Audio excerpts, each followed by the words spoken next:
Live. So, Andrea, thank you very much for coming to our channel.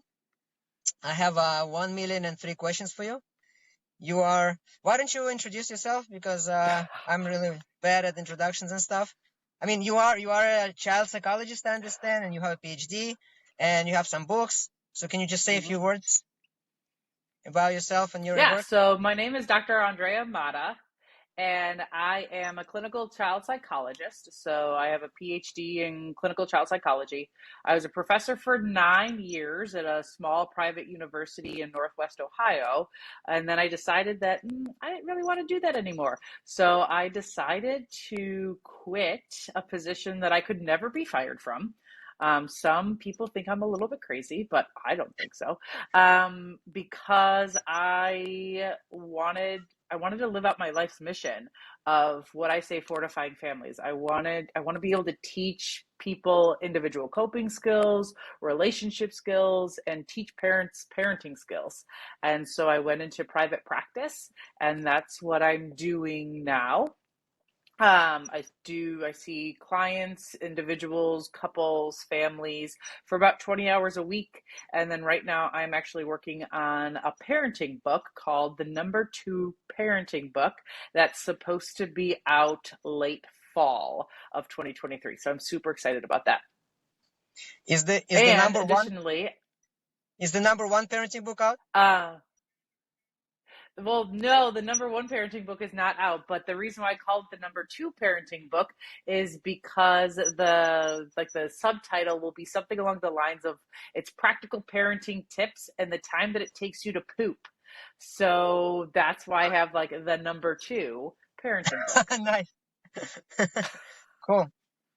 I have a couple of. I have a comment and a question.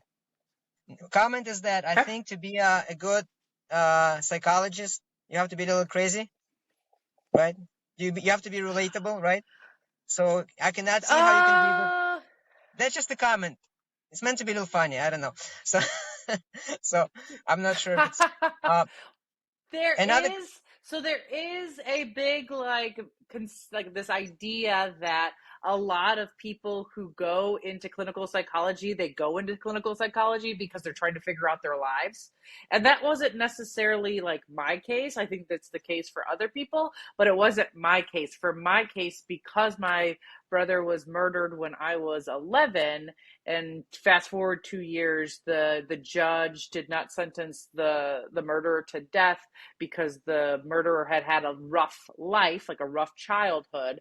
That's why I went into clinical psychology and started to research and study and practice with the clientele that I work with, is to try to essentially see all of my clients as the person who murdered my brother as a child. So I'm trying to help others not murder other people when they're adults Mhm. because they have good coping skills. So essentially, it's me trying to prevent other 11-year-olds from losing their best friends because someone had a rough life. Wow, that's insane. That's so much to unpack right there. Let's leave it. Maybe let's leave it for Mm-hmm. later because I have tons of other questions. Um, so Okay. let me start. Let me start. Let me just jump into it and start. I actually asked people in my dojo, parents in my dojo, what questions should I ask? And one guy said, basically, I think a very simple question, but I think it's not so simple. It says, how to help child build positive self-image? Okay, and I think it's such a simple How question, but actually I have some follow-ups which might make it not so simple. So if I heard you correctly, it's how do children develop a positive self-image? No, no, So I think, how to help child build a positive self-image. What should we do? so What I can we do? think, yeah. So I like the first thing that pops into my mind is this theory that I try to make practical called the self-determination theory. So it talks about three like children in order to develop this positive self-image, they need three things. They need to experience autonomy, so feeling like they have independence and freedom to be who they are. that they need belongingness or relatedness. So they need to have connections with people around them. And then the last one is that they need to feel competent. They need to feel good at something. So you, as the parent, if you can help your child learn how to do things on their own, so not doing everything, so we don't want people to be like helicopter parents or bulldozer parents or snowplow parents, whatever term you want to use. Not doing that, and like encouraging at the youngest age possible your child to do things on their own. That's autonomy. The second one Hmm. is really building a connection with your child, having that relationship with them and like listening to them and validating their feelings, not like disregarding like discipline, but like parenting in a positive way and really building that relationship with them. I talk a lot about what I call the 5-to-1 ratio. So you want to have 5 positive interactions for every 1 negative interaction with your child and your spouse. This is, I kind of stole it from, I did steal it from John Gottman, who's like a leading expert in marriage. And he actually uses this ratio to predict divorce. And so I've just kind of applied it over to kids. So I encourage parents to have like 5 positive interactions to every 1 negative interaction. And then the last one is competence. Like figure out what your kids are good at and let them do those things. And don't like try to force them into things that you want them to do, but things that they like legitimately are good at. Like for instance, I hate golfing. Like I was raised like low income. I am a terrible golfer. And so when I was at the university and I had a role in athletics and they're like, we're going golfing, Dre. And I was like, do I have to? Like, it just made me feel inadequate the whole entire time that we did the round of golf because I didn't even know what club to use. So letting your children choose what they want to do. Hmm. Okay, yeah. Again, so I think I really like a lot of what you said. I like a lot of stuff was like that building the relationship. Like it's like one of those things that we all know, but it's like we kind of forget that it's not, Mm-hmm, you know, it's not like we always think. We tend to think like as adults maybe, or maybe just me as an engineer, you think like very logically, and you think, okay, I want my to give these instructions to my child, but it's not so much about, I think like what you literally tell them. It's more about just living that relationship and building it. And I want to talk more about that. But before we go to that, I think there's a lot of stuff that you mentioned that sounds good in theory, but in practice, how do you strike the right balance? This is what I struggle with. So, for example, you said let your child okay. choose, but I think we briefly discussed it in our previous conversation. You clearly don't want to give your child the complete freedom, and there's a range from a little small child which gets very little freedom because they just don't know, they cannot get freedom, right? My 2-year-old cannot Mm-hmm, cross the road by themselves, right? I like extreme mm-hmm, examples, by the way. My wife hates me for this, I think. So I don't know why. But yeah. So but then again, like going to teenagers. Look, maybe I like to try some drugs, some smoking. Again, extreme example. Clearly, you don't want to do this. Then another more realistic example, like a kid says, "Listen, like I don't feel like doing judo anymore. Judo is not my sport." And okay, and on one hand, that's fine, like you said, your example with golfing, right? On the other hand, well, there's a question. Okay, are you gonna give up every time that you encounter a difficulty? And what if I, as an adult, I know this is good for you, and how do I strike that right balance? Like I think I mentioned to you the approach I try to taking a little bit is saying, instead of saying, no, listen, you do whatever you want. We're going to choose, or instead of saying, you have to do this. I try to discuss with the child and say, listen, I think you might be a little confused. I think you actually want to do judo, and let's discuss. I'm going to tell you why, because you probably want to be strong. You probably want to be able to defend I think going off of what I heard you say, Dimitri, was that I don't advocate like letting your children quit, like and having like a predetermined time that they have to complete the activity. So like, hey, if you're going to do this activity, you're going to have to participate in in it for this amount of time before we will allow you to quit. Um, and so, but letting them choose which activities, and I advocate only doing like one, like for kids younger than middle childhood, I only advocate letting them do like one extracurricular activity at a time. Because beyond that, I have a 200-page dissertation that would tell you a little bit more than that is a little much, especially if you have like multiple kids. And so, but letting them choose which of those activities. And so, like, okay, they're going to do judo. Well, you're going to do judo for at least 6 months or a year. And if you're not within that 6 months or a year, whatever the predetermined time is, well, then you're going to have to, still stick with it for that amount of time, but then really have conversations with them about like, okay. Okay, cool. So next question that actually comes directly from one of our parents. All right, the child is afraid Right. of pain, Murphy's Law. even a small one. And again, like I can add to that, this is a very intricate balance here, because being a judo instructor, right?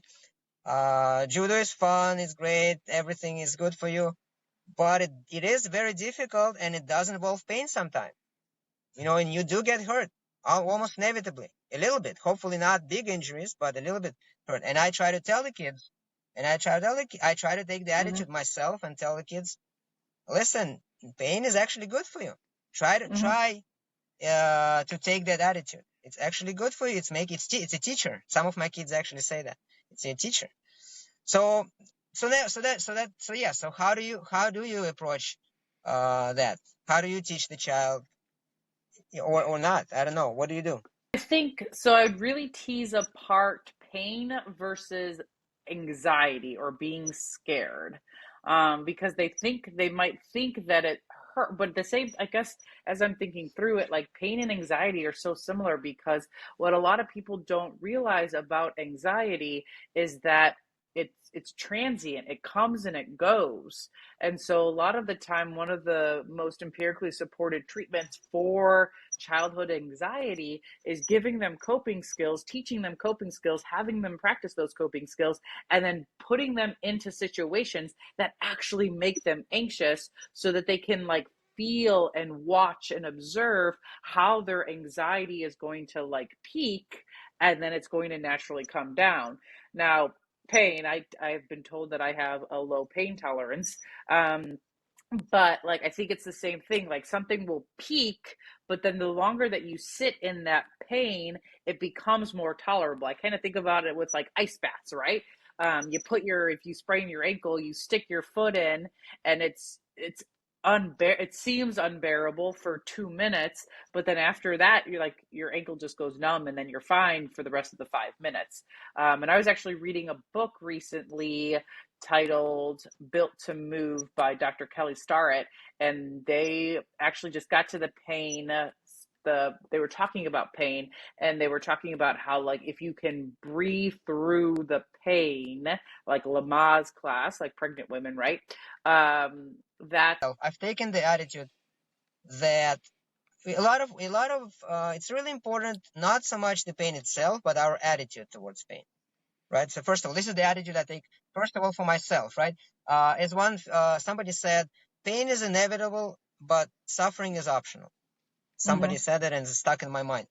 So we all have to experience pain, but how we can choose to suffer, we can choose to okay. feel miserable, or we can choose again to have this attitude. Listen, I'm going to embrace it. I'm going to embrace it in a positive way, because it's a challenge. It's a good challenge. It's going to make me a better person. Something good is going to come out of it. I'm going to, and if you change this attitude, surprisingly, you know, it's I personally, this is how I deal with it.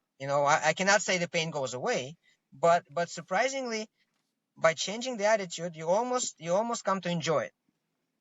If you say it long enough, if Mm-hmm. I say this mantra long enough to myself, listen, yes, I'm not going to say it doesn't hurt. It hurts, but it's good for me. It's good for me. This pain is good for me, because if not, directly like physically good, but it's going to bring something good as far as my personal growth, Mm-hmm. for example, right? Now taking it back to a child, I think I noticed that a lot of kids, no, they cry. A lot of kids cry. The smaller they are, the more they cry. And I noticed that it's not because of pain. Some kids get hurt. You think you see they hurt really bad, but they don't cry. Other kids, Mm-hmm. it's almost like they get hurt. They don't even cry immediately, and then a few seconds go by, and then they start crying. Mm-hmm. And I think it's like something goes in their mind, like they're scared, like maybe you mentioned anxiety, right? Like they're thinking, oh my God, something is gonna happen to me, Mm-hmm. which is like related to what I was saying. It's like your attitude towards the pain, and I think it has to do with how parents, like what parents say, like, and it goes back to what I said before. I think Mm-hmm. like the words, the way we frame it is very powerful. Like you can frame this, as oh my God, my poor kid got hurt. Mm-hmm. You're so sensitive, and you keep repeating this, and the kid ends up believing this. That he sees or she sees herself as a sensitive kid, and needs to be protected. Versus you can say, Mm-hmm. you can maybe like, hey, this is good for you, like kind of like not even notice it, maybe into that extreme, right? But then you run being accused of not validating, right? So. The big thing is like, so one thing, the one thought that popped into my head when you were talking is that like I would not, I try to stay away from language with my kids that's like like in it when it's like a negative situation, like identity specific, like you're so sensitive, you're so soft, but being like, okay, you're experiencing pain right now, let's work through it, let's figure out how you can experience this in the most positive way that you can, and then let's work through it, and like figure it out. I think the other thing that keeps popping into my head is that I agree with you that pain, like if you like, oh yeah, it's good for me. My only concern is that I also don't, as a sports performance coach, I also don't want like kids to get the to think that they have to like work through pain and then they injure themselves more. So I remember last year I was working, we were in the middle of a game and our star quarterback like hurt his throwing wrist. And during halftime, like that was in the first half, and then during halftime, he was like looking at me and he's like, I gotta go back in. I gotta, play through the pain because I have to, help out my team. And I just looked at him and I'm like, can you even throw a ball? Like, if you can't throw a ball, like, I'd much rather our, backup quarterback go in because he can throw a ball. Maybe he can't throw a ball as good as you on your good day, but he can probably throw a ball better than you on when your wrist is hurt. And I Mhm. don't want you to continue to hurt Right. yourself and like play through the pain so much that you're out for the rest of the season. I much rather you stop. I've been preaching lately to my kids in my family. They're gonna laugh when they hear this. This embrace the suck attitude, right? Embrace the suck. But I think I've been, but I think I have been greatly misunderstood, because when I say this, I don't mean Mm-hmm. I don't Yeah. mean masochism. I don't mean that you shall enjoy any kind of Mm, pain. What I mean by that is you have to be smart about it, yeah. because you have different brains in that brain, right, of yours. At least I do, right? At least two, right? Mm, And the brain that's like my human brain mm-hmm. says it knows what's good for me and what's bad for me. And so sometimes that brain is in conflict with the other, whatever, animal brain that says, I want to eat that cake right now, or that hurts, I don't want to do this anymore. So sometimes, I think you have to, you have to listen to that intuition, to that sort of Mm-hmm. inner, instinctual brain. You can't ignore this. You have to listen to it. But then you can just do what it tells you. You have to say, okay, wait a second. Is Mm-hmm. let's figure this out. If I continue this game right now, right? If I push to this pain, is that gonna hurt me more? If so, is that gonna be detrimental to me and everybody else? If so, then let's stop by all means. But if I analyze and I say, listen, I know I want to eat that cake right now, but I know better. So then, in that case, I decide that it's to my benefit, okay, to push through that pain or through that desire. And in that case, and this is when the embrace the suck comes, because it's very hard to fight it, right? If you're fighting it, with your willpower, and we all know that you're going to fail one day, if not today, tomorrow. But instead, if you take the attitude of embracing it, try to view it as a positive thing. Like, look, it's a challenge, whatever it is, the scenario that you build in your mind. And also, sometimes there's pain that's unavoidable. If I break my leg, it's done. It's done. It's going to hurt. So rather than sit there and cry and suffer, I'm going to take the attitude and feel sorry for myself. I'm going to say, listen, it's good for you. It's okay. It's good for me and I'll make up a bunch of reasons why it's better for me. Because maybe now I can empathize better with other people. It makes me a better person. It gives me a challenge, whatever. So what do you think about that?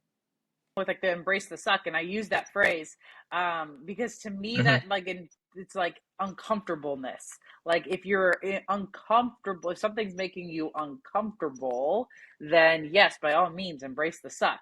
Mm-hmm. But my concern would be like if it's causing you like pain, like stop doing that.